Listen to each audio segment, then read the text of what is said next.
Hello friends, मेरे YouTube channel में आप सभी का स्वागत है। आज की वीडियो में हम बात करने वाले हैं क्लास 12 का जो आपका पेपर है हिंदी साहित्य का अर्धवार्षिक परीक्षा के लिए। तो समय आपका 3.25 घंटे रहने वाला है। पूर्णांक आपके 70 नंबर के रहेंगे। तो सभी प्रश्नों को आप ढंग से देखें और अपने दोस्तों को भी बुला लें, वो भी देख लेंगे।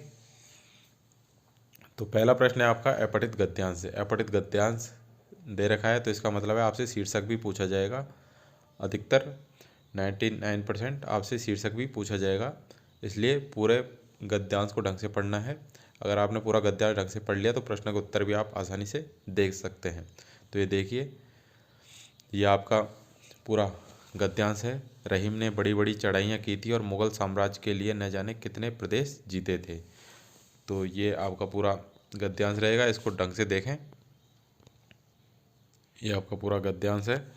अब इसका प्रश्न है आपका पहला, रहीम का हृदय द्रवीभूत होने के लिए क्या अपेक्षा रखता है? तो आपके ऑप्शन है कल्पना की उड़ान, मनोरंजकता का गुण, संसार का सच्चा और प्रत्यक्ष व्यवहार, वीर और श्रृंगार वर्णन। तो ये देखिए, संसार के सच्चे और प्रत्यक्ष व्यवहारों में से ही अपने द्रवीभूत होने के लिए पर्याप्त स्वरूप पा जाता था। तो संसार के सच्चे एवं प्रत्यक्ष व्यवहार, ऑप्शन नंबर 6 आपका सही उत्तर रहेगा। इसी तरीके से हर प्रश्न को पढ़ते जाएं और गद्यांश में से उसका उत्तर ढूंढने की कोशिश करें, आपको उत्तर जरूर मिल जाएगा। दूसरा नंबर प्रश्न है, रहीम के वचनों का हिंदी भाषी भूभाग में सर्वसाधारण के मुंह पर रहने का क्या कारण था? थर्ड नंबर है, रहीम ने किस साम्राज्य के लिए युद्ध लड़कर प्रदेश जीते थे? आपने पढ़ा था, पहली लाइन में इसका उत्तर दे रखा था, मुगल। नेक्स्ट है, उनमें मार्मिकता है, उसके भीतर एक सच्चा हृदय झोंक रहा है, कथन किस कवि के बारे में है? नेक्स्ट है, उक्त गद्यांश के आधार पर रहीम के काव्य की प्रेरणा नहीं है। नेक्स्ट है, उक्त गद्यांश का समुचित शीर्षक होगा। आपसे कहा था शीर्षक जरूर पूछा जाएगा। ये देखिए, यहाँ पे एबेसडर के रूप में पूछा है। कई सवालों में आपसे सीधा पूछा जाएगा कि उचित शीर्षक क्या होगा, आपको ऑप्शन नहीं मिलेंगे। आगे बढ़ते हैं।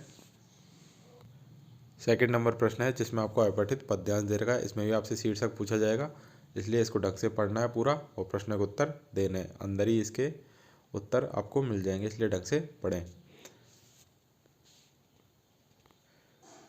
तो ये देखिए इसके प्रश्न। पहला प्रश्न है, उक्त पद्यांश का उचित शीर्षक होगा। दूसरा है, अदम्य जिजीविषा को प्रकट करती पंक्ति है। थर्ड है, पसीने का पर्याय शब्द उपयुक्त पद्यांश से ढूंढकर बताइए।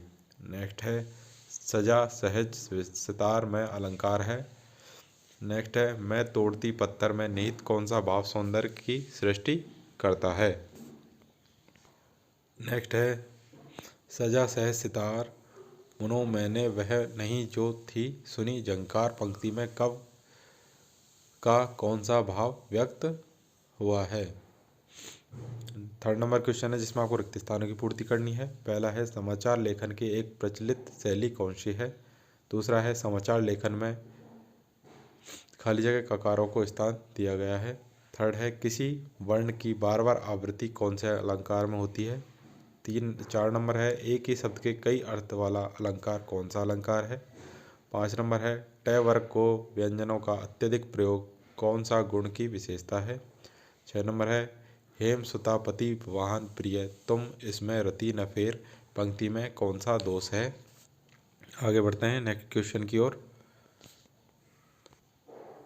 प्रश्न संख्या 4 है जिसमें आपसे प्रश्न पूछे गए हैं जिनकी उत्तर सीमा आपकी 20 शब्द है।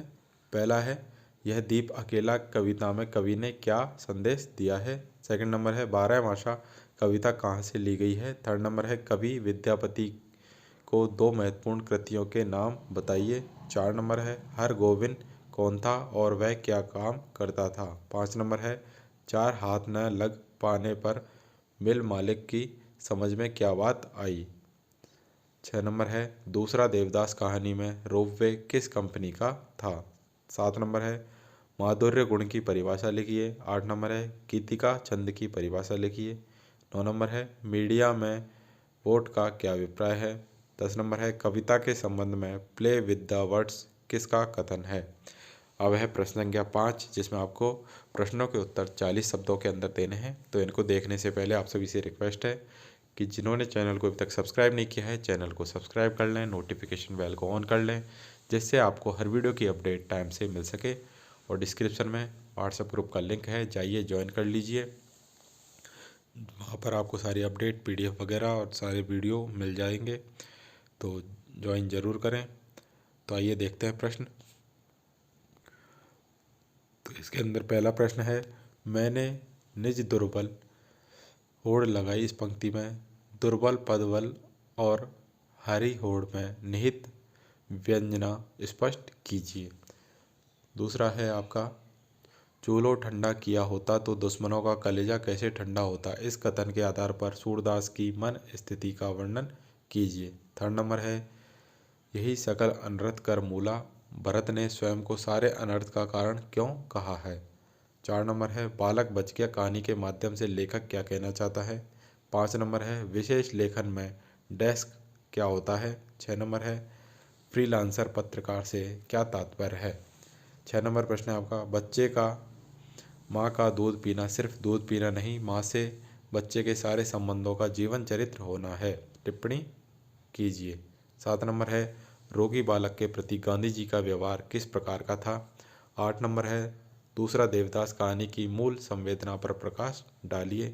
9 नंबर है, दुख ही जीवन की कथा रही, क्या कहूँ आज तो नहीं कही।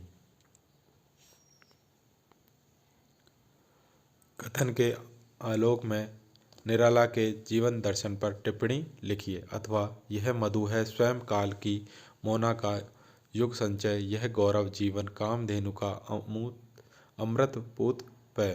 पंक्तियों में निहित भाव को स्पष्ट कीजिए। प्रसंग 10 है, विकास का यह उजला पहलू अपने पीछे कितने व्यापक पैमाने पर विनाश का अंधेरा लेकर आया था, जहाँ कोई वापसी नहीं। अध्याय के इस कथन के आलोक में आधुनिक विकास से जुड़ी समस्याओं को रेखांकित कीजिए, अथवा अपना मालवा खाऊ उजाड़ू सभ्यता में पाठ के लेखक को क्यों लगता है कि आज हम जिसे विकास की औद्योगिक सभ्यता कहते हैं वह उजाड़ की अपसभ्यता है। तर्क युक्त उत्तर दीजिए। आगे बढ़ते हैं नेक्स्ट प्रश्न की ओर। यहाँ पे आपको सप्रसंग व्याख्या करनी है दोनों में से। पहला आपके सामने है, दूसरा अथवा के अंदर दे रखा है, ये अथवा के अंदर है। और 12 नंबर प्रश्न में आपको सप्रसंग व्याख्या करनी है दोनों गद्यांशों में से किसी एक की। ये आपके दोनों गद्यांश हैं, इनको ढंग से देख लें और इनके स्क्रीनशॉट लेते रहें। और लास्ट प्रश्न है जिसमें आपको किसी एक विषय पर 400 शब्दों में निबंध लिखना है। पहला है स्वच्छ भारत अभियान, दूसरा राजीव गांधी ग्रामीण ओलंपिक खेलों की उपयोगिता, थर्ड है कोरोना काल में ऑनलाइन शिक्षण, और 4 नंबर है मेरे सपनों का भारत। तो ये थे महत्वपूर्ण प्रश्न जो आपके पेपर के अंदर आ सकते हैं। तो सभी प्रश्नों को ढंग से देख लें, याद कर लें, रट लें। और जिन्होंने चैनल को अभी तक सब्सक्राइब नहीं किया है, चैनल को सब्सक्राइब करके रखें, नोटिफिकेशन बेल को ऑन करके रखें, जिससे आपको हर वीडियो की अपडेट मिलती रहे। वीडियो को लाइक करें। Thank you.